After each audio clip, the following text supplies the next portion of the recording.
Tout le monde, bienvenue sur le 35e live de Pitchmaster Psycho où donc je vous rappelle je suis Lucille Chargé, je suis psychologue clinicienne et j'interviewe depuis maintenant 3 ans des masters en psychologie et des psychologues donc pour nous parler de leur master et surtout j'ai envie de dire de leur parcours. Donc ce soir on va retrouver Elena qui vient d'arriver. Bonjour à tout le monde qui se connecte en même temps. Nono Nunshu, Asu Togo, bonjour à vous.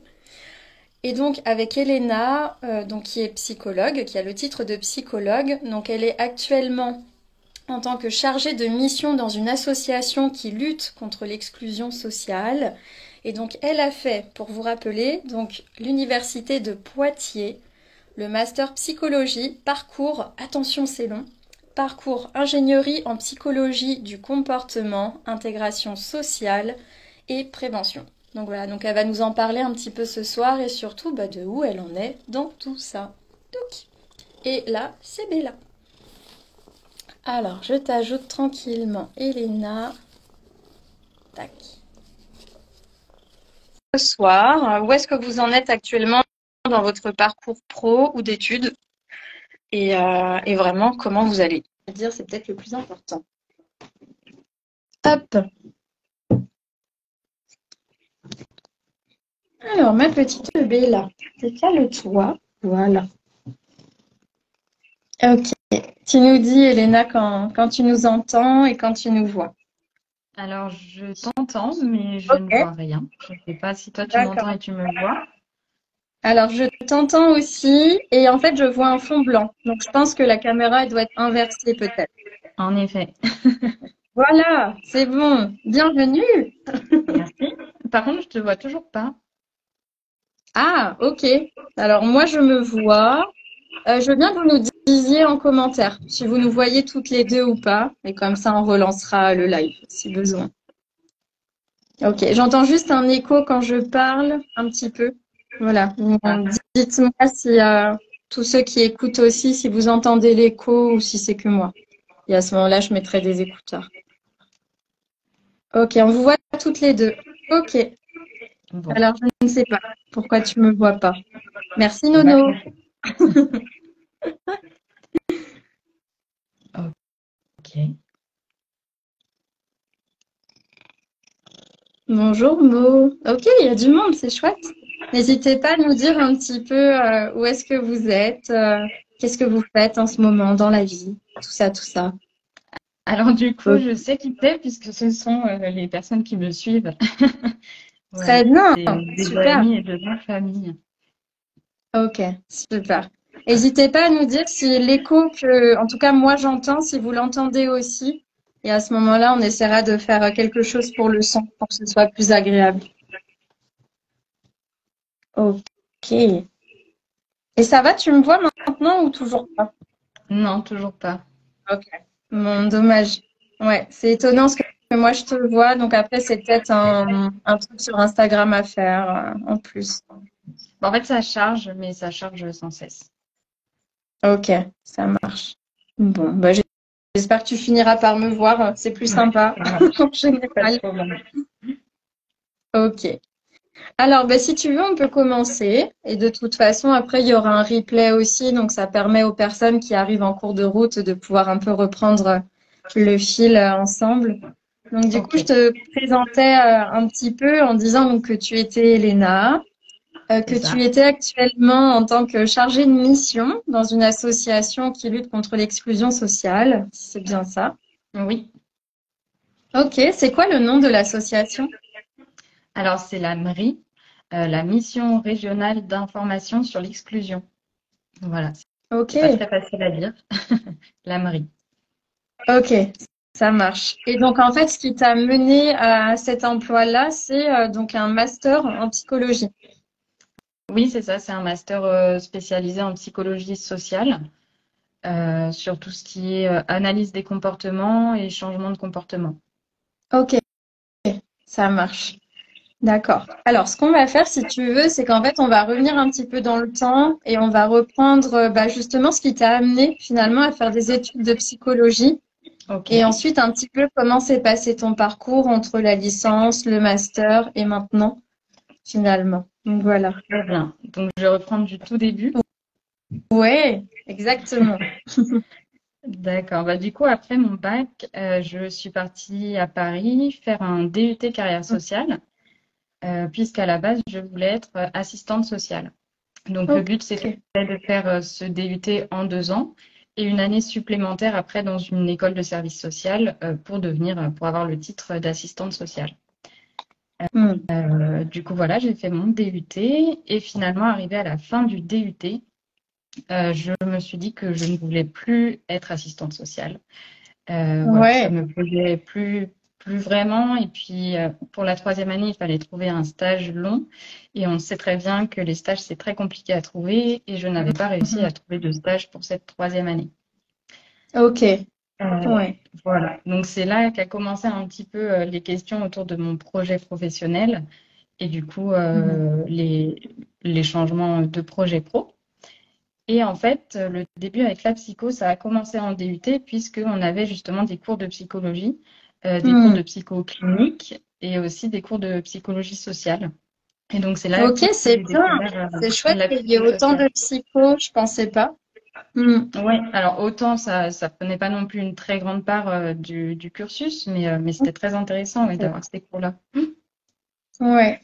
Et du coup, ouais, c'est ce qui t'a plu alors, c'est ces cours-là, finalement. Ouais, totalement.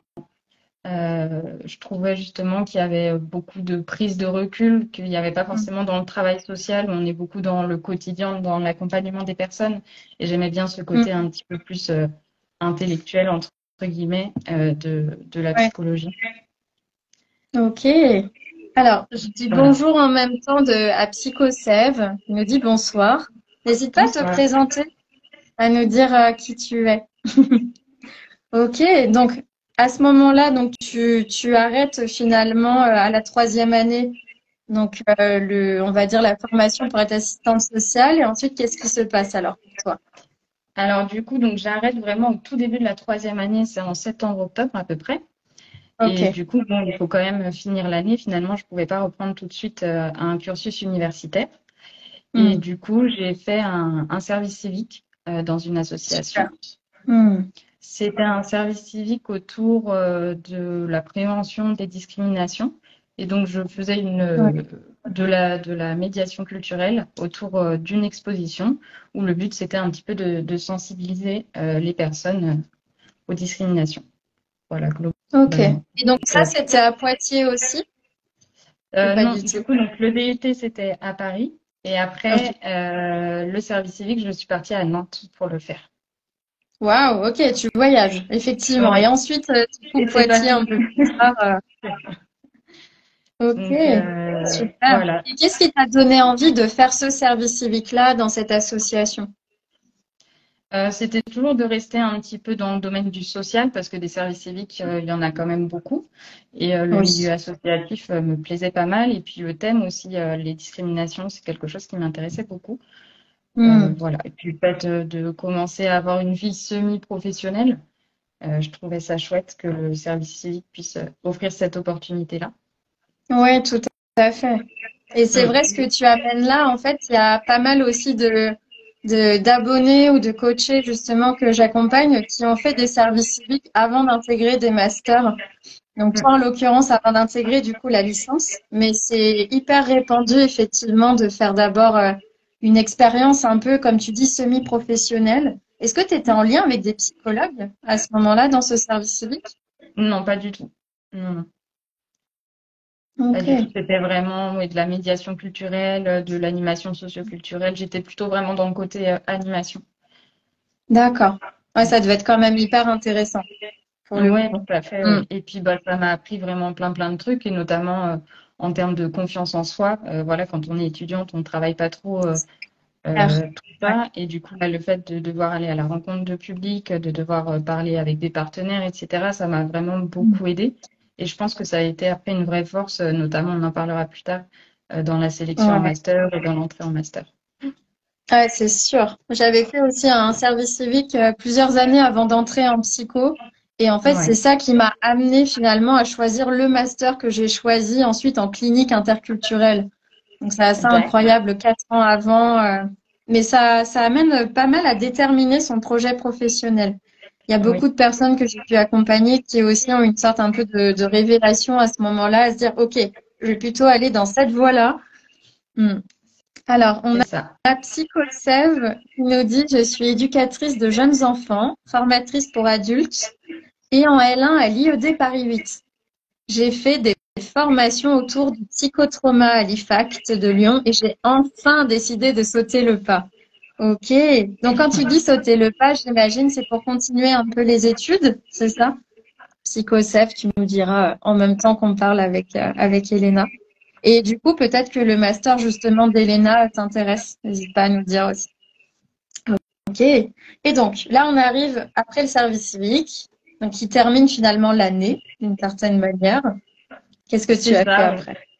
Hmm. Du coup, donc le service civique s'est terminé au mois de juin à peu près, donc ça collait très bien avec la reprise d'études. Ah, je vois la réponse de Psychosève. Oui. Et Reprendre les études. justement, qui parle de reprendre les études en psycho. On est raccord là, c'est bien. Ok. Et Psychocep, justement, qu'est-ce qui te donne envie? En quoi est-ce que tu te sens prête de reprendre tes études? J'ai 45 ans. Tu sais, j'accompagne aussi des personnes en fait qui n'ont pas du tout une vingtaine d'années et voilà, c'est challengeant parce qu'il y a des challenges de la vie qui se greffent un peu sur les études, mais c'est très épanouissant aussi et je pense que ça demande aussi beaucoup d'organisation dans sa Oui. vie étudiante et en même temps perso, voire de travail. Mm. Ok. Et donc pour toi alors, Elena, donc tu as terminé en juin un petit peu justement ce service civique. Ah, ça y est, Mm. je te vois. Ok. Ah, génial! Bonjour, enchantée. Bon, c'est chouette. Euh, C'est- du coup, excuse-moi, je me rappelle plus ta question. Oui, pas de souci. Non, non, je disais, on est arrivé donc en juin où tu avais terminé le service civique. Qu'est-ce qui s'est Voilà, passé ensuite pour toi? c'est ça. Et après, j'ai postulé à la fac de Nantes pour rentrer en L1, Mm. en L1 de psychologie. La question se posait de est-ce que je rentre en L1 ou en L2, parce que du coup, vu que Et j'avais oui. déjà fait des études avant, j'aurais pu entrer en L2. Mais je me suis dit que c'était quand même intéressant d'avoir toutes les bases et donc voilà, de ne pas arriver en L2 un petit peu perdu et de reprendre à Mm. zéro. Voilà, Ouais, j'ai fait un je te peu ce suis choix. carrément sur ce choix-là. J'ai fait un peu la même chose où j'ai fait un parcours aussi avant. Et en fait, au moment d'arriver à la fac, moi, c'était à Sorbonne Paris Nord en licence de psycho. J'ai hésité, pareil, avec la L2 ou la L1. Et en fait, j'ai repris la L1 pour prendre du temps, en fait, pour Ouais, m'adapter un peu aussi aux cours et reprendre les bases.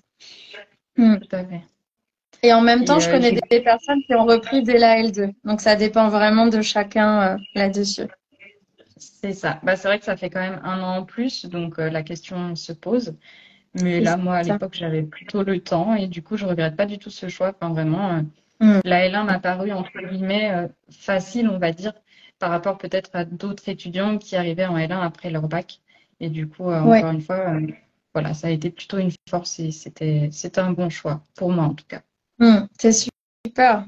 Alors, il y a Psychosef qui nous dit un parcours de vie. Donc, la question, c'était, voilà, qu'est-ce qui t'amène finalement à 45 ans à reprendre des études en psycho, en sachant que, donc, Séverine, je pense, a déjà, du coup, sa L1 de valider. Donc, un parcours de vie, un désir déjà présent à 20 ans, mais je n'étais pas prête psychologiquement. Ah, je te comprends là-dessus. Une thérapie qui continue encore et l'envie profonde d'accompagner les autres sur un chemin sur lequel j'ai été moi-même accompagnée toujours aujourd'hui. C'est génial. Oui, pareil, j'aurais pu demander des équivalences, mais j'ai préféré reprendre dès le début. Et ben, comme quoi, hein, tous les trois, on a eu le même cheminement là-dessus. C'est Là, je ça. passe en L2. Ok, ben écoute, plein de courage à toi, Séverine, du coup, sur ce parcours. Et c'est vrai que par exemple, dans mon cas, j'ai beaucoup aimé la licence parce que ça m'a permis de prendre le temps aussi, de voir un peu comment je voulais amener finalement mon projet professionnel, le construire et tout en ayant des bases théoriques. Donc c'est agréable pour ça aussi la licence. Hmm. Mm, Comment ça s'est mm. Oui, passé pour toi, Elena, à Nantes pour la licence? bah, super, j'ai beaucoup aimé cette licence. D'une part, par rapport à la fac, puisque Nantes, c'est une fac intégrative en termes de théorie en psychologie. Donc, du coup, on a vraiment vu toutes les théories, notamment en psychologie clinique, hein. Toutes les Mm. différentes théories, voilà, il n'y avait pas d'orientation psychanalytique ou autre. Et je trouve ça chouette parce qu'avant d'arriver en psycho, je savais même pas qu'il y avait des courants théoriques en psychologie. Donc, Ouais. voilà, encore une fois, ça m'a permis, enfin, en tout cas, ouais, cette licence à Nantes, ça m'a permis d'avoir des bonnes bases et encore Mm. une fois d'avoir le choix finalement euh, de ce vers quoi je voulais m'orienter. Tout à fait. C'est là où c'est intéressant, vraiment le côté intégratif. Il y a certaines personnes, je pense, qui vont voir la vidéo, qui vont pas vraiment comprendre ce que c'est, mais de mon point de vue, moi j'ai fait une fac complètement psycha Ok, à la ouais, Sorbonne Paris-Nord. Mais de mon point de vue, le côté intégratif, il est intéressant parce qu'en fait, ça permet d'aborder de manière assez globale un ensemble de d'approches en fait en psychologie. Donc, qu'est-ce que tu as vu toi, par exemple, comme approche quand tu étais à Nantes? Du coup, donc il y avait l'approche psychanalytique, il y avait l'approche systémique, Mm. l'approche TCC, c'est les trois dont je me souviens, Ouais. mais je sais qu'il y en avait une ou deux autres encore. Mm. Ok, c'est intéressant. Donc l'approche systémique est un petit peu autour de la famille, finalement, de C'est voir ça, un petit peu comment fonctionnent les dynamiques au niveau des donc, systèmes. Ouais. Ok. Et exactement. qu'est-ce qui t'a plu le plus dans les cours que tu as eus en licence? La psychologie sociale. Tout de Ouais. suite, de toute façon, c'est ce qui m'a plu. Mm. Mm. Voir un peu toutes les expériences qui avaient pu être menées, bon, les classiques hein, qu'on connaît tous. Vraiment, c'est Mm. ça qui m'a passionnée. Parce qu'après, la psychologie clinique, j'aimais beaucoup aussi les cours et ce qu'on y apprenait, mais je savais très bien que je me projetais pas dans un avenir professionnel en tant que psychologue clinicienne. Mm. Ok. Donc voilà, j'aimais beaucoup la théorie, mais je savais que j'allais pas aller vers cette pratique-là.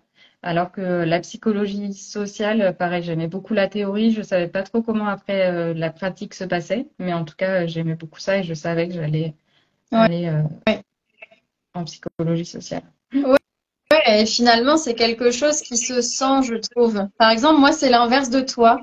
J'ai Ouais, beaucoup aimé les cours de clinique et de psychosocial. On avait quand même, mais c'était psychosocial psychanalytique à la Sorbonne ah oui, Paris-Nord. pareil quand même. Et en fait, je sentais que quand même, j'avais envie de pratiquer en tant que clinicienne et pas en tant que psy-sociale. Alors qu'il y a Mhm. un master justement qui existe qui s'appelle psychologie sociale et clinique, qui est à la Sorbonne Paris-Nord. Et D'accord. c'est assez rare d'avoir les deux ensemble, où on devient et clinicien et alors, psychosociologue ou psychologue social, j'ai un doute sur Ok. la manière de dire, parce que c'est pas exactement la même chose. Mais en tout cas, on avait un petit peu les deux casquettes. Ok, Donc je voilà. ne Et je pense sais que c'est un pas du truc qui tout. se sent finalement. C'est parce que parfois on peut nous poser la question aussi, mais de comment on sait finalement vers quel master aller. Et je trouve que c'est quelque chose qui se sent. C'est en fonction aussi des cours qu'on a eus, où on s'imagine pouvoir exercer Mhm. un peu pareil, ou à l'inverse, on s'imagine pas du tout. Ouais, c'est ça. Est-ce qu'on se projette ou pas dans, Ouais. dans, Mm. dans ce domaine? Dans cette approche, ouais, Voilà, exactement. c'est ça. Et quand tu étais en L3, est-ce que tu as dû faire un stage et de combien d'heures? Sur quoi tu étais? Qu'est-ce que tu as fait? Je reviens juste sur la licence, sur un petit point sur les matières. Bien Ce sûr. que j'ai beaucoup aimé aussi et qui m'a surprise en psycho, c'est tout le côté scientifique, toutes les neurosciences, savoir comment fonctionne le cerveau, les neurotransmetteurs, tout ça, ça m'a vraiment passionnée. Je m'attendais pas Mm. du tout à connaître tout ça en rentrant en psycho, mais du coup, c'était très chouette. Et les Mm. statistiques aussi, beaucoup n'aimaient pas les stats, mais moi, j'aimais beaucoup ça. Donc, voilà. Ouais. Oui, tout à fait. Est-ce qu'on a une question? Y a-t-il beaucoup de stats en master de psychosocial? Donc là, j'ai envie de dire pour toi, finalement, à l'université de Poitiers. Est-ce qu'il y en avait beaucoup? Oui, ouais, ouais, ça représentait quand même une grosse part. À chaque semestre, on avait une matière stat. Ok. Alors, par exemple, moi, à l'inverse, à la Sorbonne Paris-Nord, en clinique interculturelle et transculturelle, on avait des stats en M1. Au premier Mhm. semestre, ça a été très difficile pour moi, mais j'ai réussi à les passer. Et après, on n'en Voilà. avait plus du tout. Donc, c'est vrai que là-dessus, ça dépend vraiment des masters. Ça dépend aussi des universités. Nous, Ouais. par exemple, c'était des stats à la main. Ça n'existe plus. Mais bon, et en Ah, gros, je ne oui. sais pas manier de logiciel, tu vois. D'accord, Donc, il oui, y en c'est a, c'est étonnant. des logiciels. Ouais. Nous, on a Donc, fait les c'est stats à la main en licence pour comprendre un peu comment les stats fonctionnaient. Et après, à partir de la L3, c'était que sur des logiciels, quoi. c'est ça. Je sais pas si j'aurais préféré les stats comme ça, mais en tout cas, voilà, ça aurait peut-être été un petit peu moins pénible, effectivement. Je comprends. Et donc là, on est un peu au niveau de ta L3. Du coup, comment ça s'est Voilà, passé pour toi avec le stage, les cours? c'est ça. À la main, oui, à la main, en effet. À On la doit faire main, tous les vraiment. calculs à la main. C'est-à-dire qu'on, voilà, on notait, en fait, on avait une feuille de formule, dis-toi, Séverine, du coup, je pense. Une feuille de formule de 3 pages et on devait remettre les bonnes formules et calculer, donc avec une calculatrice quand même, hein. C'est pas totalement à la main. Ils sont pas si tortureux que ça. On utilise Chamovi, mais oui, mais moi je connais grâce à vous, en fait, grâce aux abonnés et aux coachés, mais j'ai jamais fait. C'est fou. Mais les stats, c'est quand même quelque chose d'important et j'ai quand même remarqué certaines facs au moment des masters peuvent un petit peu vous lyncher là-dessus. Donc voilà, faut faire attention aux stats, faut pas les laisser trop de côté. Vous êtes mes idoles avec les stats. Et c'est vrai que les stats, c'est quand Ok, même important pour comprendre les articles scientifiques, etc. Comprendre un petit oui, peu, c'est voilà, pas passer ça. au travers de ça, parce que ça donne quand même des données qui sont importantes. Donc, voilà. Ouais. Même si on n'aime Alors pas trop là-dessus, je ça, te rejoins. Ouais, là-dessus, je te rejoins complètement parce qu'effectivement, en recherche, on les utilise beaucoup. Et moi, pour le coup, dans ma clinique en libéral, pour les tests, je pratique ah la oui. WISC. Et en fait, quand j'ai compris qu'il fallait que je fasse des stats en WISC, j'ai repris mes cours, du coup. J'ai eu 7, dit Psychosev. Ouais, et ben vraiment, si tu peux, je passe au rattrapage samedi. Bon Ouais. courage, j'ai été à Bon ta courage. place. Et vraiment, fais-toi accompagner là-dessus, fais-toi tutorer si tu as des gens qui peuvent t'aider au niveau de l'IED, parce que vraiment, il faut pas que tu lâches au niveau des stats. C'est hyper important de maintenir un minimum de niveau. Mm. Ouais. Ok. Raconte-moi pour le stage, raconte-nous en Alors, L3. du coup, le stage en L3, je crois qu'il n'était pas obligatoire. Mais bon, je me suis dit que c'était toujours mieux de faire un stage. C'était un tout petit stage d'une semaine, je crois. Et je l'ai Mm. fait au Greta, il me semble, de Nantes. Donc, c'est Ah, comment ça s'appelle? Un ouais. organisme qui fait de l'accompagnement professionnel. Et Mm. du coup, j'ai été en stage avec un psychologue du travail. Et donc, on a fait passer des bilans de compétences, voilà, des entretiens autour de l'insertion professionnelle. Ok, génial. Mais waouh, qu'une semaine, c'est fou. Oui, Ok. oui, oui. Je me rappelle plus exactement ce qui était obligatoire ou non, ou Ouais, pourquoi j'ai fait qu'une ouais, semaine. Vraiment, je sais plus du tout. Mais en tout cas, ouais, c'était seulement une semaine, donc c'était pas ça marche. grand-chose. Ok. En tout cas, c'est vrai que là, ce que tu amènes ici, ça arrive souvent. Enfin, en tout cas, certaines facs n'obligent pas les étudiants effectivement à faire un stage en L3. De mon Oui, point de vue, du fait que j'accompagne là depuis 3 ans maintenant des étudiants, en tout cas au niveau de la sélection, essayer effectivement d'avoir une expérience de stage ou bien de service civique ou bien de bénévolat, mais une expérience qui puisse amener justement ce côté où vous avez été tutoré par un psychologue. Ça fait quand même une différence sur les dossiers. Et même pour ouais, vous, pour arriver à savoir finalement est-ce que c'est ça que je veux faire ou pas. En L3, c'est exactement.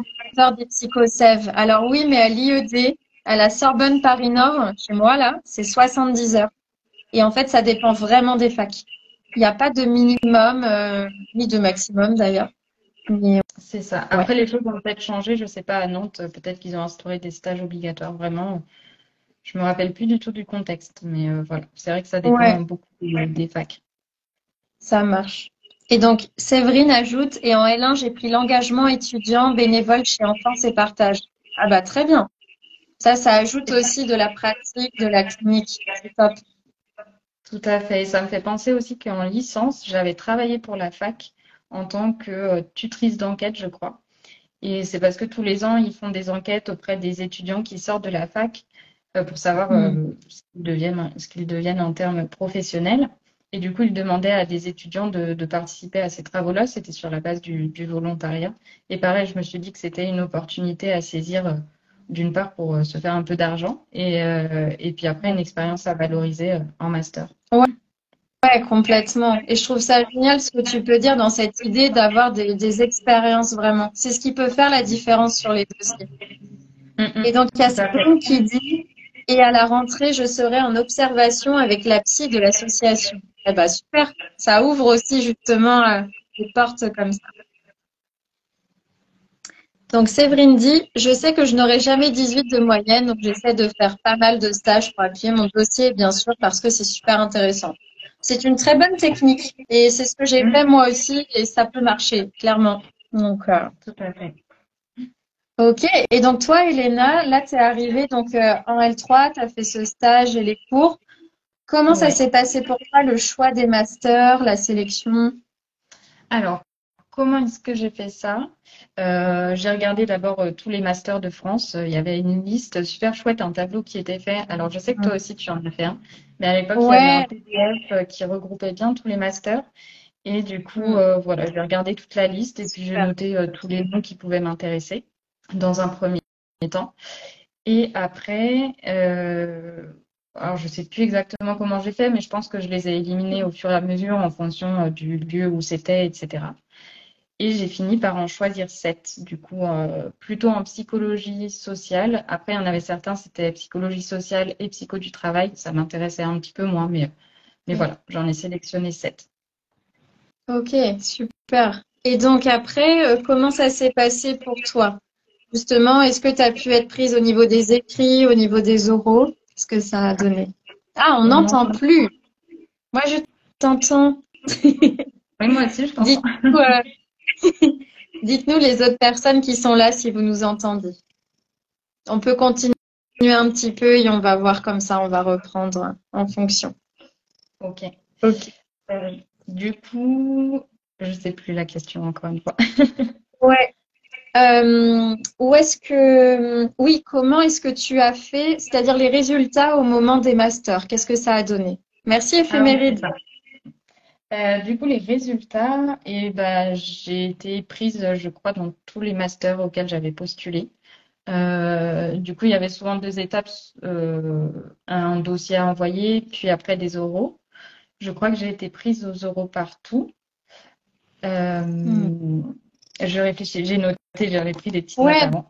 bien sûr, pas de souci. Euh, du coup, ouais, été prise à tous les masters. Il y a juste, je sais, j'avais postulé au master de Caen et j'étais pas allée à l'oral parce que j'avais déjà été prise dans d'autres masters qui m'intéressaient plus.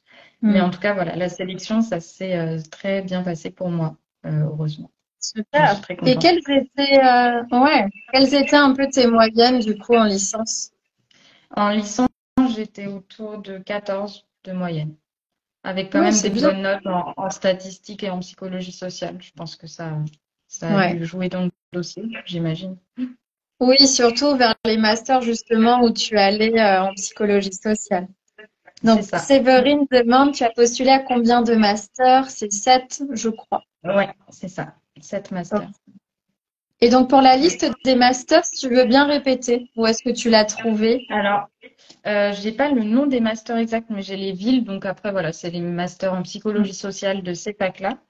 Il y avait Tours, Brest. Je sais que Brest, c'est un master sur les représentations sociales, c'est très spécifique. Hmm. Caen, Bordeaux, Poitiers, Nantes et Angers. Ouais, très bien. Et après, la liste, je pense que tu l'as peut-être trouvée sur L3M1 Psycho, sur le groupe Facebook. Je sais pas si tu l'avais trouvé là-dessus ou pas. Moi, j'en avais vu là-dessus à l'époque où je postulais. C'était fait par une psy et c'était pas Ouais. un PDF. Moi, c'était une sorte presque de livret un peu, mais si, sous forme de PDF, mais très bien fait. Oui, Euh, c'était très bien fait moi aussi, donc c'était peut-être la même chose en effet. ouais. Et sinon, oui, Séverine, effectivement, moi, j'ai créé aussi une liste des masters qui est moins bien fait parce que c'est que les moyens du bord dans mon cas. Mais effectivement, je m'amuse en fait tous les 8 mois, et le mot est vraiment s'amuser, à répertorier tous les masters de psychologie de France. Et en fait, je vois un peu les changements qu'il y a et puis j'améliore le tableau de temps en temps aussi. Mais effectivement, Mais c'est chouette. parfois, ouais, c'est un sacré boulot, en fait, de remettre à jour tout le temps. Parce qu'il y a effectivement des accréditations qui tombent tous les 3 ans et les masters changent un peu. Donc, c'est bien de remettre à jour tout ça. Mais je pense que la liste qui est gratuite pour le coup que toi, tu as eu, elle est pas mal aussi. Et, Oui. et maintenant, donc la nouvelle plateforme, mon master, on a accès en fait à une sorte de mini-liste en faisant des recherches par mots-clés. Donc, ça peut aussi valoir le coup de regarder comme ça. Ok, Donc, d'accord. ouais, là, il y a une nouvelle plateforme maintenant. Donc, à l'époque où toi, t'as candidaté, non, ni moi d'ailleurs, mais maintenant, c'est une plateforme en fait qui répertorie tous les masters de psychologie de France et les autres masters. Et en gros, l'idée, bah, c'est de candidater directement dessus en mettant ses pièces. Hmm. Ok, d'accord. Séverine, c'est normal, ouais, qu'on trouve pas tous, enfin, la vraie liste parce qu'en fait, c'est un boulot énorme et malheureusement, les facs se sont pas mises forcément d'accord pour le faire. Mais si tu Mm. as besoin, en tout cas, moi, j'ai créé un tableau que tu pourras voir dans mes posts par rapport à ça, tranquillement. OK. Donc, du coup, tu as été prise donc, à plusieurs masters sur les 7. À combien exactement? Redis-moi le nombre. Je crois au 7, hein, il me semble. Au 7. Waouh, c'est génial. OK. Ouais, ouais. Bon, après, c'est sûr que la sélection, à l'époque, en tout cas, en master de psychosocial, était un peu moins dure qu'en psychoclinique. Mm. Mais, euh, mais c'était très chouette, en tout cas. Ouais, c'est Ça m'a génial. fait plaisir. Et Mm. qu'est-ce que tu penses qui a fait la différence? Donc, je pense qu'il y a tes notes, comme tu disais, 14 de Ouais, moyenne environ, des notes en psychosocial et en stats hautes. Mais quoi c'est d'autre? ça. Qu'est-ce que tu penses qui a pu te démarquer aussi? Je pense que c'est les expériences précédentes que j'ai eues, notamment le DUT et ensuite le service civique. Du coup, je pense que j'ai bien démontré que j'avais bien réfléchi mon projet professionnel. J'ai essayé de bien justifier toutes mes expériences, de pourquoi j'en étais arrivée là. Voilà, pas juste dire que je voulais un master pour finir mon cursus. J'ai vraiment déroulé un petit peu tout ça. Et également, je pense que je me suis très bien renseignée sur les masters. J'ai retrouvé tout à l'heure en regardant un tableau aussi que j'avais fait du coup avec les masters pour lesquels j'étais intéressée. Et donc j'avais mis Super. plein de catégories. Donc déjà le site internet, les dates de candidature, les modalités de candidature, les Hmm. débouchés du master, les stages qui étaient prévus, les matières qui pouvaient me sembler très intéressantes. Euh, J'avais aussi mis les sites de labo avec, en notant quelques idées de mémoire. Hmm. J'avais Très noté bien. des idées de projets professionnels en lien avec ce master, toutes les expériences que je pouvais valoriser en fonction des masters. C'est loin. Euh, Au moins, du c'est coup, complet. pourquoi ce C'est master-là? génial. Voilà. Ouais. Et ensuite, plus pour moi, les pour et les contre par rapport à ces masters. Voilà. Donc, Hmm. j'avais fait un tableau bien complet en essayant de me renseigner au maximum finalement. Ouais. Pour pouvoir bien argumenter en faisant mes lettres de motivation. Ouais, c'est génial. Et je vous encourage vraiment à faire comme Elena. En général, le moment où vous pouvez constituer le tableau, en sachant que maintenant, la sélection, elle est très rythmée, c'est-à-dire que c'est sur 3 semaines, l'ouverture. C'est entre avril et mai. Et en gros, ce qui peut être pas mal, c'est de vraiment créer ce tableau dès décembre. Si vous êtes motivé, en tout cas, c'est entre décembre, janvier, février, de créer ce tableau et de déjà commencer à créer un petit peu les pièces derrière. Exactement. Et donc, Alors, du coup, pour répondre à la question, oui, ce tableau, je l'ai fait, non, quand j'étais en L3, je ne saurais pas dire quand exactement, mais peut-être en janvier, février, je ne sais plus. ouais, et en fait, c'est un peu ça, oui, c'est vrai. Souvent, les étudiants le font en L3, pas du tout en L2, parce que c'est bien trop tôt. En L2, on a beaucoup de mal à se projeter. Souvent, on connaît même pas l'existence de la sélection. Mm. Donc, voilà, ça joue aussi. Non, en L3, c'est suffisant. Il n'y a pas besoin de le faire autant en avance, je pense. Hmm. Ok. Et donc, alors, Oui. qu'est-ce qui a fait que tu as choisi Poitiers comme master? Euh, alors, je finis juste de Ouais. dire aussi des petits conseils que j'avais notés, ce que j'ai pu faire. C'est que j'ai beaucoup contacté des étudiants qui étaient dans les différents masters pour lesquels j'ai postulé. Je suis allée chercher un petit peu sur Facebook et tout ça, les groupes de promo. Très bien. Et voilà, Ouais. je leur ai envoyé un petit message en disant que je voulais postuler au master et en leur demandant des petits conseils pour ma candidature et puis en savoir plus aussi sur le master.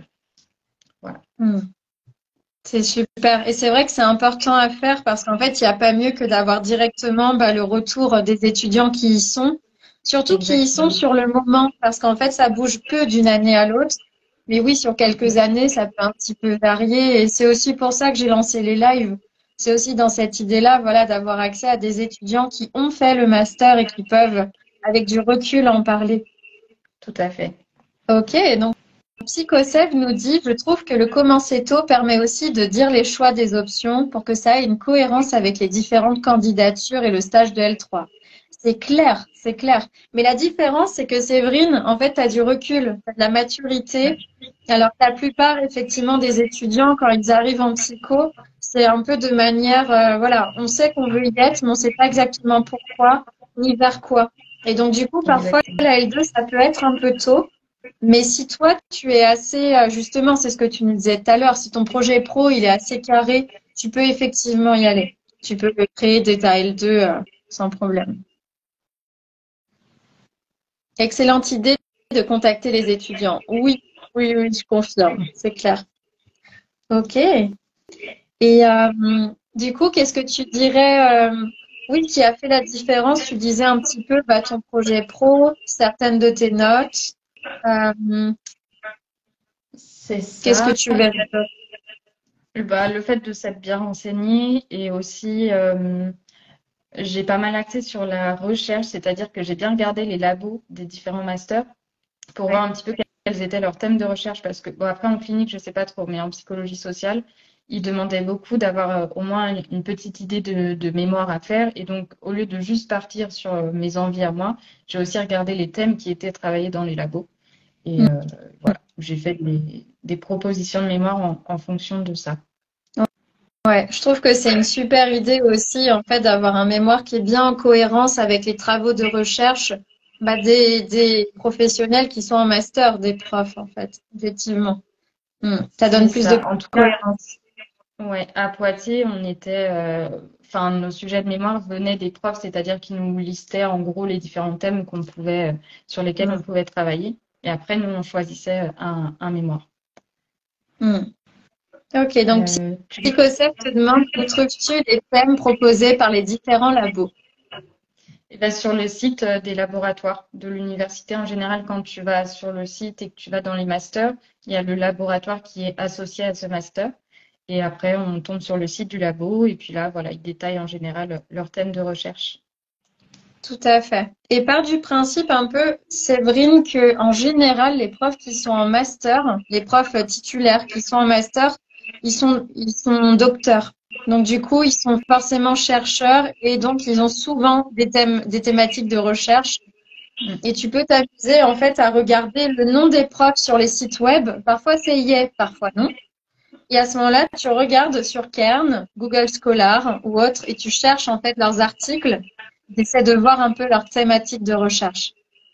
C'est quelque chose Exactement. aussi qui est pas mal. Ouais. Et donc du coup, quand tu es arrivé en master, alors comment ça s'est passé pour toi? Ça s'est bien passé. Le master correspondait plutôt à mes attentes. Donc, j'ai vraiment adoré ces 2 années de master. Et quels Voilà. cours, par exemple, t'ont motivé? Quels cours m'ont motivée? Alors là, comme ça, il y a des cours qui m'ont marqué. Je sais qu'il y avait des cours sur la psychologie des inégalités. En fait, on Ouais. avait deux types de cours. Des cours plutôt méthodaux. Donc là, vraiment, encore une fois, les stats. Aussi, puisqu'on était en psychologie sociale, des cours de changement de comportement, comment utiliser une matrice de changement de comportement, etc. Dans la méthodo, il y avait aussi tout ce qui était questionnaire et enquête. Et après, il y avait toute la partie plutôt théorique, du coup, avec des thèmes bien spécifiques. Euh, voilà. Hmm. Mais après, ce qui m'a marqué, j'avoue que les cours comme ça, je me rappelle pas très bien. Ouais, c'est normal. Donc Et j'aime bien comment ça vous fait? poser la question en général, mais voilà, sans que vous ayez regardé finalement les sites web, parce qu'en soi, voilà, les personnes qui nous regardent peuvent aller sur le lien que j'ai mis et cliquer et voir les sites web avec les cours, mais j'aime bien voir ce qui vous reste aussi un petit peu. Et est-ce qu'il y a des professeurs qui t'ont marqué positivement, voilà, dont tu aimerais parler, je sais pas, ou le thème de recherche t'ont plu? Oui, bah, en général, globalement, toute l'équipe du Mm. master était vraiment chouette. Euh, Mm. il était plutôt sympathique, plutôt accompagnant. Alors, je sais que c'était pas forcément tout le monde de Mm. la promo ne partageait pas forcément mon avis. Donc voilà, Ouais. après c'est très subjectif, hein.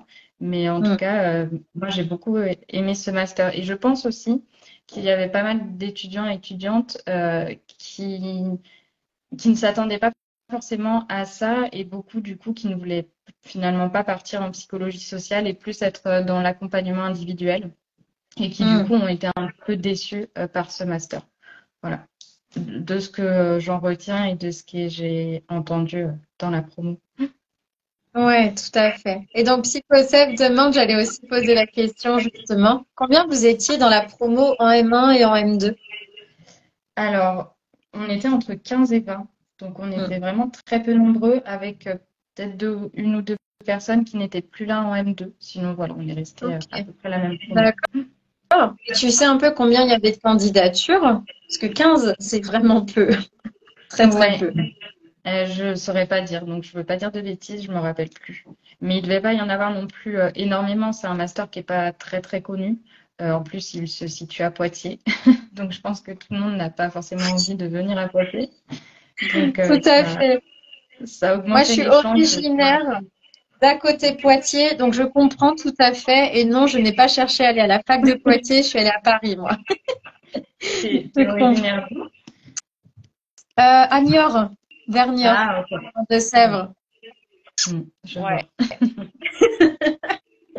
Donc très différent. Ok. Et par exemple, qu'est-ce que tu as fait comme stage en M1 et en M2 quand tu étais dans ce master? Alors, comme stage, j'ai fait un premier stage dans une maison de quartier. Et Hmm. mon but, c'était un petit peu d'interroger les habitants et habitantes du quartier pour comprendre un petit peu quels étaient leurs besoins sur différents thèmes, pardon, sur l'éducation, en termes de santé, en termes de travail, de logement, d'environnement. Et donc, mon but, c'était vraiment de construire toute l'enquête auprès des habitants. Et j'avais créé des focus group. Donc voilà, je voulais faire des petits entretiens collectifs sur Super. les différents thèmes. Le problème, c'est que le Covid et le confinement sont arrivés pile à ce moment-là. J'avais tout bien construit et bon, on a été confinés, donc je n'ai pas pu mener à bien ma Ouais. mission. Et finalement, du coup, j'ai fait de la veille scientifique, voilà, parce que ça, je pouvais le faire de chez moi. Et mon thème, c'était quoi? C'était sur comment partager l'information de santé auprès de personnes en situation de précarité, parce que du coup, le quartier dans lequel était la structure, c'était un quartier voilà, plutôt précaire avec des personnes dans des situations précaires. Et mon but, c'était de comment faire en sorte de partager les informations de santé, notamment avec l'écho, avec la crise sanitaire, euh, à ces personnes. Ouais. Hyper intéressant. Donc, en fait, tu as dû t'adapter au moment de la crise. Mais ce qui est Tout bien, à c'est fait. que ça a pu maintenir ton stage. Et ça, c'est Oui, chouette. oui.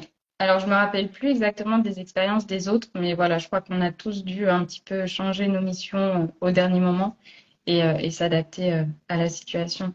Ok. Et en M2, qu'est-ce que tu as fait comme stage? Alors, en M2, du coup, c'était complètement différent. J'ai travaillé avec le département de la Vienne, au sein des services départementaux. Et ma thématique, c'était de savoir comment faire pour que les personnes qui travaillent au département, donc les agents et agentes départementaux, comment faire en sorte qu'ils viennent moins au travail en voiture. Donc voilà, plutôt Hmm. sur des questions environnementales et des questions de mobilité. Donc pour ça, j'ai passé un questionnaire auprès des agents du département pour comprendre un petit peu les freins et les leviers à l'utilisation de méthodes alternatives à la voiture. Et après, à partir des réponses à ce questionnaire-là, on a monté une action de promotion du vélo électrique. Voilà, Ok. globalement. D'accord. Et effectivement, ça rejoint beaucoup en fait ton parcours. Oui, c'est ce que dit Psychocep, ça fait un peu ergonomie aussi. C'est vrai parce qu'en fait, tu es dans finalement l'ingénierie en psychologie du comportement. Mhm. Donc, qu'est-ce qui, selon toi, diffère justement peut-être de l'ergonomie ou est-ce que tu as eu des cours d'ergonomie ou pas du tout? Alors non, pas du tout. Du coup, Ouais. j'avoue que l'ergonomie, c'est très flou pour moi. Donc, je ne saurais Hmm. même pas dire ce que c'est la différence Ouais. vraiment. Pour moi, l'ergonomie, je le mets plutôt dans la catégorie psycho du travail. Hmm. Mais vraiment, je n'y Oui, connais pas du tout. Donc, je ne saurais pas souvent, dire. j'avais pu interviewer justement des personnes qui étaient ergonomes et psychologues. Et alors, si je me Mhm. trompe pas de ce qu'ils m'ont dit, on est plus sur le fait d'adapter les machines pour les personnes pour qu'elles aient des meilleures conditions de travail. Qu'effectivement, on est un peu plus psy du travail. Ouais. Mais ok. Et donc, Mm. toi, du coup, cette idée-là un peu d'ingénierie en psychologie du comportement, comment tu la décrirais? Qu'est-ce que ça veut dire finalement? Ah, alors, ingénierie en psychologie du comportement. Je pense que c'est le fait Mm. d'être un petit peu expert dans l'analyse des comportements de groupe et donc Mm. comprendre comment les personnes fonctionnent, non pas individuellement, mais au sein d'un groupe. Et Ok. après, une fois qu'on a compris comment les comportements fonctionnent, bah, la question, ça va être comment on maintient les bons comportements, entre guillemets, et comment on change les comportements que l'on souhaiterait changer. Et en dernière phase de tout ça, il y a aussi toute une partie évaluation des dispositifs ou évaluation des actions. Bah, quand on veut changer les comportements, OK, mais après, est-ce que ça a marché ou quels impacts ça a eu sur les personnes? Ok, c'est hyper intéressant et c'est finalement ce qu'on a là dans le deuxième partie d'intitulé de ton parcours, intégration sociale et prévention, dans cette idée-là. Exactement. Ok, Mm, mm. et tes mémoires, enfin, avant ça, combien d'heures de stage tu avais besoin de faire dans ce master? Bah, le nombre d'heures de stage pour avoir le titre de Ouais, psychologue. 500 Donc, du 5 ans. coup. Mm. Ok, ouais, pas plus. Ok, ça marche. Et au niveau mémoire, comment est-ce que ça se passe dans ce master quand toi tu y étais en tout cas? Ouais. Du coup, peut-être pour rappel des dates, j'y étais, Ouais, je crois, de 2019 à 2021. Voilà. ok, ouais. Mais je crois qu'on y était en même temps en master. Je suis perdue Ah avec oui, le Covid. Parce que ouais, moi aussi, mon totalement. M1 a été interrompu au milieu, mais j'étais sur deux stages à la fois. Ouais, bah c'est ça. Oui, oui, on a été sur les mêmes années. Ok. Et du coup, en termes de mémoire, nous, on avait deux mémoires à faire. Un mémoire en M1 et un mémoire en M2, sachant que nos mémoires n'avaient rien à voir avec nos stages. Donc, Ah, ça ok. faisait quand même pas mal de travail finalement. Il y avait le mémoire et le stage en M1 et le mémoire et le stage en M2. Effectivement, c'est beaucoup de travail. Est-ce que tu te souviens un Ouais. petit peu sur quelle thématique tu l'as fait, toi, en M1 et en M2? Oui, j'ai regardé tout à l'heure parce que le M1, j'avoue, je ne me rappelais plus trop. Du coup, le Ouais. M1, c'était sur l'impact des émotions sur les comportements. Donc, est-ce que quand on est dans telle ou telle émotion, on est plutôt dans un comportement d'approche ou d'évitement envers les autres? Et l'émotion qu'on a étudiée, c'était la tristesse. Et ce Ok. qu'on a pu voir, du coup, parce que souvent, quand on fait un mémoire, on n'a pas forcément le temps d'aller au bout de la grande expérience. Euh, du coup, ce que j'ai pu voir, moi, dans mon mémoire, c'est est-ce qu'on peut induire deux types de tristesse différentes?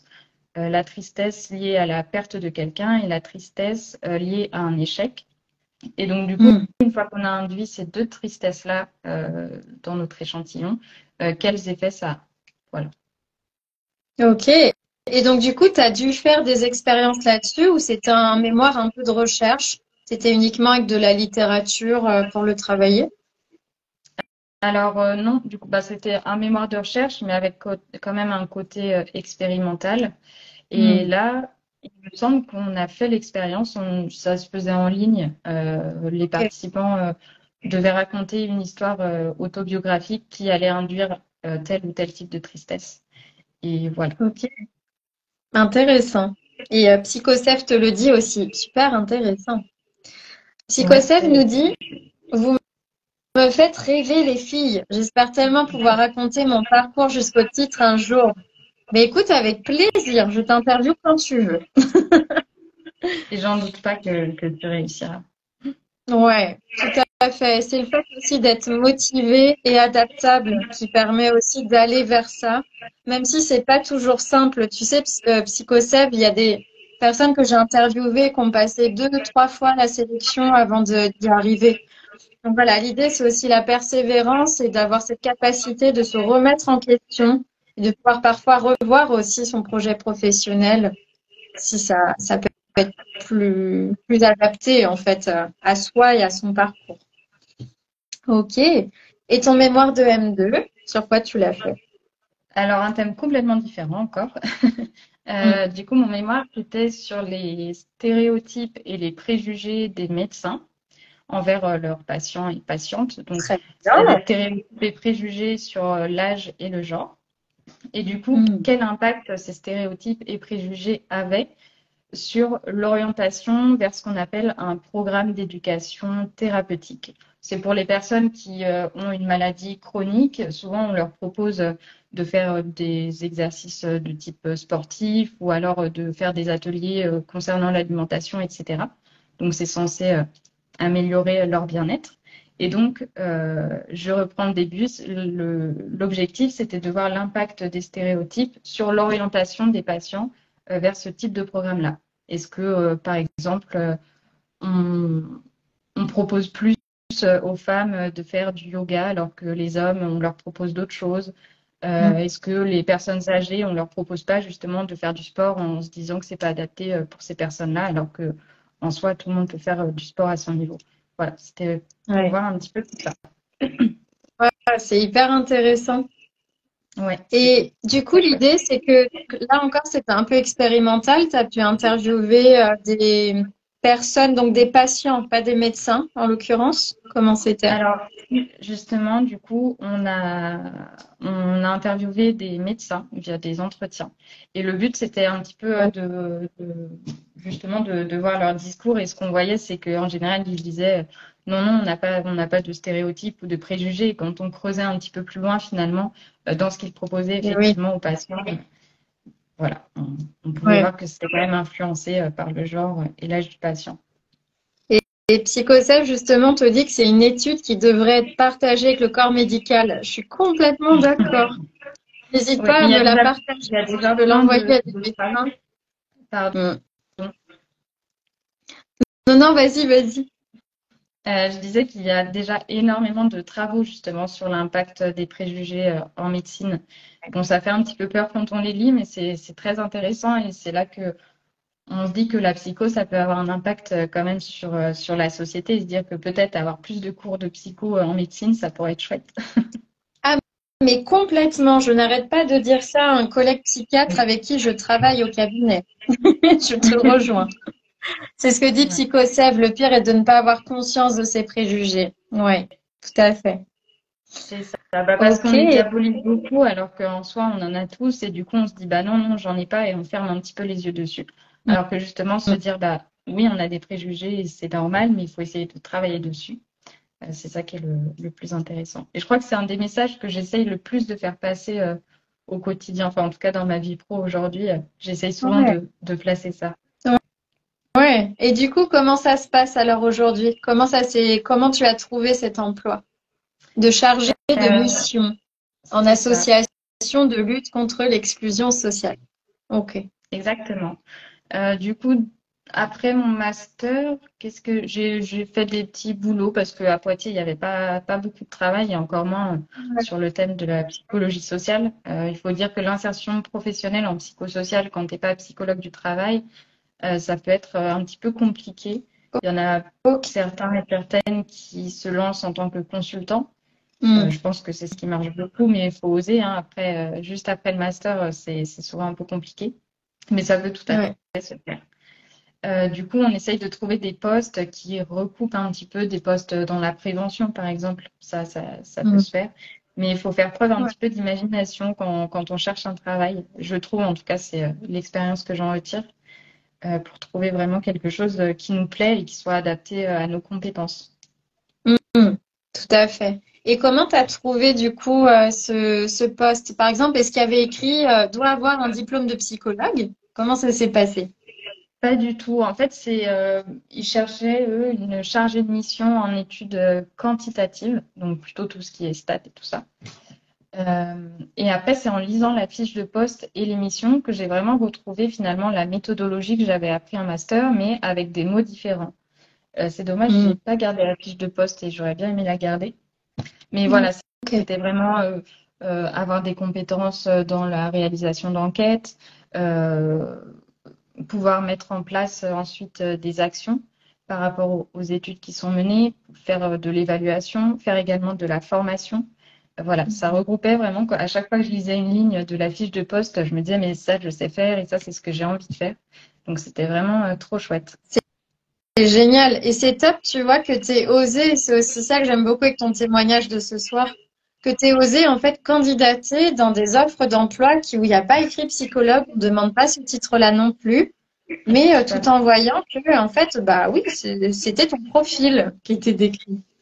C'est ça, exactement. Et il y a beaucoup de postes, hein, finalement, qui sont comme ça, encore une fois, surtout en psychologie sociale pour la clinique, je ne sais pas. Mais il y a beaucoup de postes parce que la psychologie sociale est peu connue, finalement, dans le monde professionnel.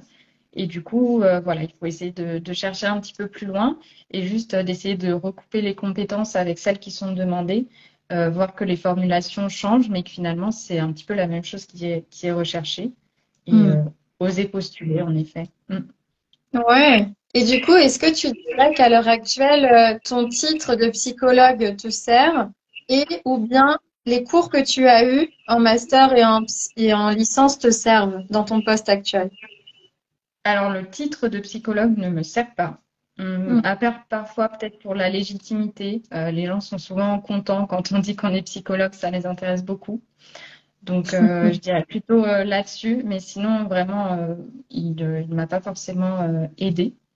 Par contre, après le master et les cours que j'ai eu en master, oui, complètement sur, encore une fois, tout ce qui est la méthodologie, ça m'a beaucoup aidé. Après, la partie théorique, on utilise pas mal la théorie dans mon travail, peut-être que je pourrais en parler après. Hmm. Mais je travaille beaucoup avec notamment plutôt des sociologues et c'est vrai que c'est un peu ce qui prend le dessus pour l'instant. Moi, je suis encore nouvelle, donc j'ai un peu de mal à insérer mes théories Ouais. en psycho là-dedans, mais j'ai bon espoir que petit à petit, j'arrive un petit peu à faire avancer ça du niveau, enfin du côté psycho. Voilà. Hmm. Mais pour l'instant, non, pas trop. C'est vraiment plus sur le côté méthodologique qui me sert plus. Ok. Et donc, quand tu disais justement qu'il y avait un petit peu de théorie dans le travail, c'est-à-dire comment est-ce que tu peux réutiliser ça? Ouais. Du coup, je vais expliquer un petit peu mes missions pour que ce soit plus clair, enfin pour essayer que ce soit plus clair parce que ça peut être Ouais. un peu complexe.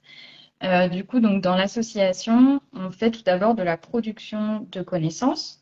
Donc, on peut soit partir de données qui sont déjà existantes, les données de l'INSEE, etc., et essayer de les actualiser, enfin, en tout cas, essayer d'avoir une base de données qui soit toujours actualisée sur les statistiques publiques. Ça, Hmm. c'est pour nous. Euh, du coup, donc on a ces données-là. Euh, et je suis perdue dans mes pensées. Et au niveau des Euh, missions, tu parlais, ouais. Production oui, de c'est ça. statistiques. Hmm. Production de données De- et actualisation aussi pour tout ce qui est littérature scientifique finalement sur un thème donné. On essaye de voir les travaux de recherche qui sont faits. Donc voilà, pour avoir beaucoup de connaissances finalement sur les thèmes sur lesquels on travaille. Et du coup, à partir de toutes ces connaissances-là, on va aussi faire nous-mêmes de la production de données sur le terrain et donc faire des études à la fois quantitatives et qualitatives sur différents thèmes. Ok. Et toutes ces connaissances-là, après aussi, on essaye de beaucoup les partager avec les professionnels de terrain et voir concrètement quelles implications ça a pour eux. Et Hmm. du coup, ça, on le fait via de la formation. Voilà. Soit en présentiel ou soit on fait des webinaires aussi. Et à côté de ça, pour finir, la dernière mission, c'est de faire de l'accompagnement à l'expérimentation innovante, donc toujours autour de la précarité et l'exclusion sociale. Voilà, on accompagne des dispositifs innovants sur les territoires et on essaye de faire en sorte que les personnes qui sont un petit peu à fond dans le quotidien, dans la réalisation de leur mission, puissent prendre du recul sur les implications que ça a et puissent voilà, capitaliser, c'est-à-dire garder une trace un petit peu de tout ce qu'ils font et pouvoir prendre du recul. Donc il y a quand même tout un côté un petit peu théorique finalement. Hmm. Je ne sais pas si c'était Oui, très et clair. puis C'est un peu complexe si, à... Non, non, au contraire, c'est vraiment clair. Et en fait, moi, j'ai pas mal gravité dans le monde des ONG, des associations, Mhm. enfin des ONG surtout, des associations internationales. Et c'est vrai qu'il y a un truc qui est vachement important pour les assos, pour asseoir aussi une certaine légitimité, eh bien, c'est de pouvoir recueillir effectivement des données et Mm. de pouvoir justement amener une certaine rigueur et un certain professionnalisme, alors que parfois dans le monde professionnel, les associations peuvent être vues comme quelque chose d'un petit peu, voilà, qui part comme ça, qui n'est pas appuyé sur des choses claires et stables. Et c'est vrai que je trouve ça génial que vous puissiez faire ça. C'est quoi le nom de l'association dans laquelle tu travailles? Alors, c'est la MRI, la Mission régionale Ah oui, d'information sur l'exclusion. tout à fait. Oui, il faut que j'arrête de poser la question. Non, non, C'est effectivement, compliqué tu à dire. l'avais dit tout à l'heure. Comme ça permet de répéter aussi. Ok, Exactement. très bien. Si Et ça du intéresse coup, des personnes, ouais, il y a, excuse-moi, je te coupe, il y a un site vas-y. internet du coup qui s'appelle l'AMRIE, MRIE.org, je crois. Pour l'instant, il est très très moche, mais il est en train d'être fait. Et en fait, sur ce site-là, on peut trouver tous les travaux et les études qui ont pu être menées à l'AMRIE. Tout est mis à disposition gratuitement. Et voilà, c'est un peu de la vulgarisation et c'est chouette de pouvoir avoir accès à ce type de données-là. C'est génial. Écoute, je le remettrai si tu veux dans le lien, dans ton Ouais, visuel et aussi dans ce live-là. Ça permettra d'en parler ça avec marche. plaisir. Ok. Et donc, est-ce que tu dirais que là maintenant où tu en es dans ton projet professionnel, est-ce que tu regrettes d'avoir fait des études de psycho ou est-ce qu'au contraire, tu es contente? Qu'est-ce que tu te dis? Non, je suis très contente de tout mon parcours finalement, du début à la fin. Vraiment, même si les études ont été assez longues, je m'y sentais très bien. Selon moi, j'ai fait les choix qui me correspondaient et voilà, j'en arrive aujourd'hui à un travail qui me plaît beaucoup. J'ai pris le temps aussi pour le trouver, hein, ça n'a pas forcément été Ouais. facile. Mm. Et oui, je trouve que mon parcours est plutôt cohérent et donc je suis fière de ce que j'ai fait pour en arriver là Ouais. aujourd'hui. Voilà. Mm. Et tu as bien raison. Et c'est vrai que je trouve ça génial en fait de voir que tu as un parcours qu'on peut appeler un parcours atypique où vraiment voilà, tu es passé par divers chemins et finalement c'est ça aussi qui t'a permis de constituer eh bien ton projet professionnel et d'aller vraiment vers Exactement. ce vers quoi tu as envie. Et je C'est trouve ça. génial encore une fois voilà d'avoir trouvé un travail qui n'est pas forcément en lien avec le titre en lui-même de psychologue, mais qui montre à quel point les cours qu'on peut avoir, la théorie, les stages, etc., vont être vraiment importants pour aussi trouver ce travail derrière et C'est qui te ça. plaît. Mm. Exactement. Bon, après, il y a quand même aussi beaucoup de. Mais ça, je pense qu'on s'y attend tous, mais on ne sait pas trop comment s'y attendre. Mais le fait que Ouais. bah, la différence entre les études et après le milieu professionnel, c'est parfois compliqué, notamment tous les enjeux qu'il y a derrière les partenariats, les enjeux politiques aussi quand on travaille sur un territoire. Enfin voilà, il y a plein de choses qu'on ne peut pas apprendre à la fac, hein, de toute façon, mais Oui, qui peuvent être un peu surprenantes et déstabilisantes quand on arrive en milieu pro, alors qu'en milieu universitaire, voilà, tout était très cadré. On nous dit c'est comme ça, c'est la méthode, c'est comme ça. Et finalement, bah, après, dans la vie pro, ça se passe pas tout à fait comme ça. ouais. Ça. Oui, on a besoin de s'adapter, effectivement, de prendre en compte d'autres variables qu'on n'avait pas du tout connaissance avant, c'est clair. C'est ça. Mais Ok, ça se vit dans l'expérience après. ouais, tout à fait. Est-ce que tu aurais envie d'ajouter un dernier mot, un conseil, quelque chose pour les étudiants qui ont envie peut-être d'intégrer ce master-là de l'Université de Poitiers? Ce que tu leur dirais? Bah, je leur dirais que c'est un très chouette master. Voilà, il y a de la théorie, de la pratique. Vraiment, c'était deux très belles années et je le conseille vivement. Et voilà, tout en se renseignant bien sur ce que c'est comme master, les débouchés que ça peut apporter. Et après, si ça vous Mm. correspond vraiment, la psychologie sociale, le changement de comportement, les méthodologies très pratiques, je pense que c'est un bon choix de master, ouais. Mm. Ok, bah super. Bah merci beaucoup à toi, Elena, pour ce soir. C'est Bah, merci à vraiment toi chouette. de m'avoir proposé de faire ça. C'était une belle expérience aussi. Ouais, et puis c'était vraiment chouette, voilà, que tu nous partages aussi l'intérêt que tu as justement pour ces luttes, bah, contre l'exclusion, contre les inégalités. C'est voilà, comme ça je remettrai le site en même Ouais, temps en biographie, enfin sur la description. Ok. ok, Et où super. est-ce qu'on peut te contacter si jamais on a des questions par rapport à ton master? Est-ce qu'il y a Ah, un endroit en particulier? bah, sur Instagram, si les Ok. personnes ont Instagram, ou sinon bah, sur Facebook. C'est le même nom, Elena PNR, je crois. Ok, ça marche. Voilà. Il y a Et je Nino qui te vois, remercie. oui, ben, c'est Nolwenn qui était dans le même master que Ah moi, qui oui, du coup tout a à suivi les fait. lives. Ouais, Donc Nolwenn, si tu veux ajouter un petit mot, tu peux. ouais, avec grand plaisir. N'hésite pas, Nolwenn, si tu as envie d'ajouter quelque chose, ou même derrière, quand tu pourras, je sais pas, si tu as envie de regarder à nouveau le replay, n'hésite pas à commenter aussi. Mais en tout cas, c'est top et c'est important, tu vois, d'avoir des personnes comme toi qui vont vraiment témoigner aussi de comment ça se passe bah, en interne dans ce master. J'aime bien Nolwenn qui dit tu as tout dit. On est souvent d'accord toutes les deux. Donc, C'est parfait. voilà. Et aussi le fait, je rajoute juste par rapport peut-être à ce parcours atypique, Ouais. entre guillemets, le fait de voilà, ne pas hésiter à accumuler un petit peu les expériences, essayer de se tester. Voilà, on n'est pas obligé de faire tous nos études d'un seul coup. On peut prendre des pauses Ouais. parfois pour réfléchir, on peut faire autre chose. Voilà, c'est important de se rappeler que, bien sûr, quand on n'a pas d'autres contraintes, hein, parfois on n'a pas le choix que d'aller peut-être un peu vite, mais c'est pas du tout grave de se tromper, de tester d'autres choses. Et voilà, l'important, c'est de trouver ce dans quoi on pourra être bien et épanoui. Oui, Voilà. c'est magnifique. C'est une belle phrase de fin que tu amènes là. Et je te rejoins complètement. C'est important aussi, voilà, de pas être dans une course contre la montre et de aussi prendre le temps de mûrir son projet professionnel.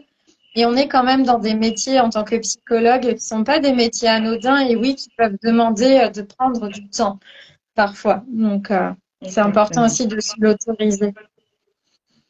Ok, ben écoute, merci beaucoup, Elena. Merci à Merci à toi. Nolwenn, à tous ceux qui étaient là aussi, à Séverine et aux autres. Et ben, pour ceux qui verront le replay, n'hésitez pas, si pendant le replay, il y a des choses qui vous viennent, commentez. Commentez à fond et j'y répondrai. Je verrai aussi un petit message à Elena pour qu'elle puisse répondre si jamais. Oui, Ok. pas de problème. En tout cas, merci beaucoup encore. Et puis, ben, très belle soirée à toi et à tout le monde qui regarde. Merci. Bonne soirée. Au À revoir. très bientôt. Au revoir.